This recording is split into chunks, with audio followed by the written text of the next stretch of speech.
Yudi Purbawa ini aliran Chicago School gitu, karena dia sebut Milton Friedman dari awal tuh, bukan Keynesian sebetulnya tuh. Tapi kita mau coba apapun, kita bisa bilang oke, boleh supply aja uang ke publik, karena ada prinsip bahwa supply creates its own demand. Boleh aja, tetapi apakah demandnya ada gitu? Jangan-jangan demandnya justru ditunggu oleh supply itu ditunggu oleh demand para politisi ini, kan itu dasarnya kan.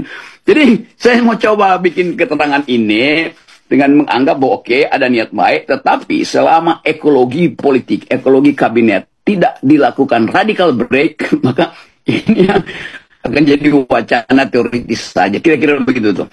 Bisa terangkan, saya dengar semuanya itu, keterangan itu dengan seluruh variabel konstanta, yang mana yang sudah konstan, mana yang masih variabel, dengan grafik yang macam-macam itu. Iya, tapi pertanyaan di belakang grafik itu dipercaya apa enggak?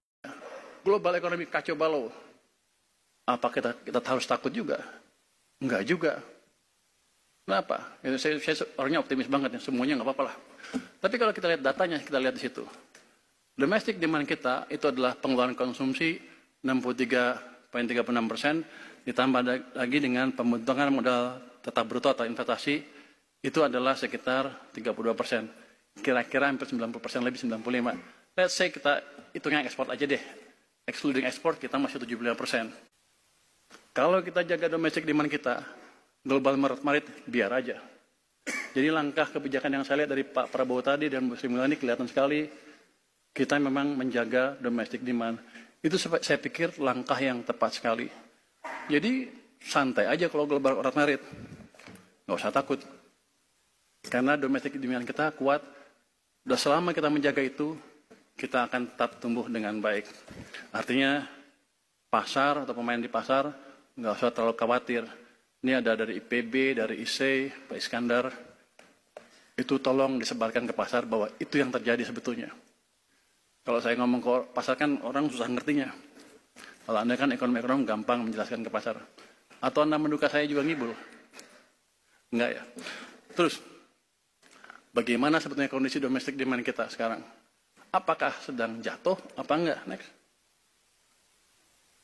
Ini Pak Gubernur BI berperan besar, OJK, Menteri Keuangan, untuk menjaga stabilitas sektor keuangan sehingga fungsi intermediasi kita bisa berjalan terus. Next. Kita lihat pertumbuhan kredit tadi dibilang double digit. Tapi yang paling penting saya lihat itu yang merah, itu kredit investasi naik ke level sekarang 14,62%. Itu level yang tertinggi, di level kira-kira tertinggi selama beberapa tahun terakhir. Kalau investasi kan pasti ngelihatnya ke depan, berapa bulan ke depan. Jadi ya, para pelaku bisnis kita sebetulnya sedang ekspansi.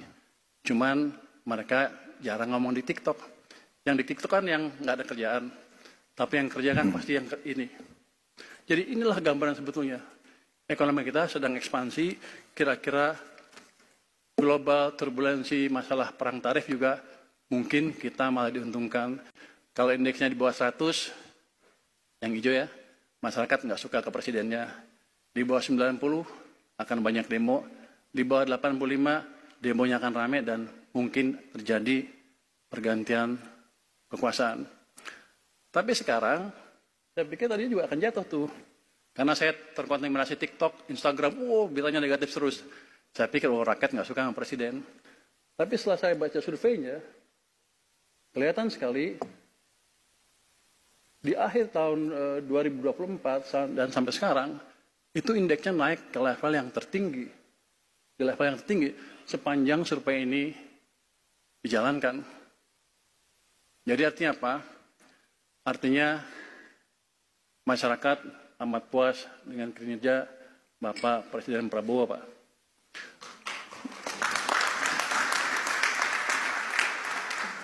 Artinya apa lagi? Artinya adalah stabilitas sosial politik akan terjaga. Karena apa? Kalau ada demo-demo pun, masyarakat nggak akan ikut turun. Karena mereka puas dengan keadaan yang dialami mereka sekarang. Jadi itu secara pendek prospek ekonomi kita, stabilitas seperti apa ke depan, dan kita tahu semua stabilitas politik amat perlu untuk menjaga pertumbuhan ekonomi. Terus, next, saya bertanya-tanya, dengan adanya perang dagang ini, apa sih dampaknya ke kita?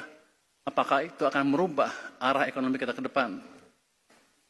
Saya coba iseng cari deh data ke Amerika seperti apa sih. Ini cuma HS 2 digit ya. Saya plot itu, yang kolom A itu gambarkan persen share ekspor produk komoditas kita ke Amerika Serikat dari yang tinggi ke yang rendah. Itu HS 85, electrical machinery, 61 artikel footwear, 64 dan 62 artikel itu 1, 2, 3, 4 itu saya lihat dulu. Sama semuanya. Terus saya cari kompetitornya siapa aja sih? Cina, Meksiko, Vietnam. Cina, Vietnam, Kamboja. Cina, Vietnam, Italia. Cina, Vietnam, Bangladesh. Itu semua. Jadi daerah kita ini, di daerah Asia ini, musuh kita Cina, Vietnam, Kamboja, Bangladesh, kira-kira itu. Sampai ke bawah. Nah, kalau keadaan seperti itu, next. Kita lihat, negara itu dikenakan tarif lebih tinggi dari Indonesia.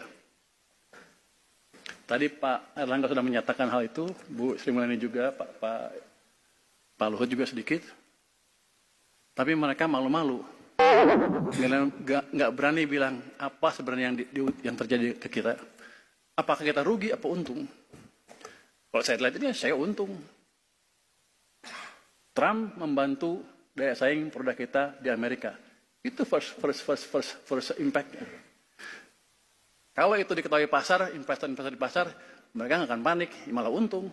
Kita akan lebih bagus lagi. Jadi mungkin ini hasil diplomasi Pak Luhut mungkin Pak. Ini bantuan tersembunyi Trump untuk Indonesia sebetulnya. Kalau kita melihat dari sisi positifnya. Jadi itu kita nggak usah takut. Kita malah untung. Kalau gitu strategi negosiasinya seperti apa? Jamin aja. Tapi kita harus waspada. Jangan sampai Vietnam dapat 0% itu. Itu utamanya. Ceteris paribus, kita untung. Nggak usah takut. Jadi itu. Next. Terus andainya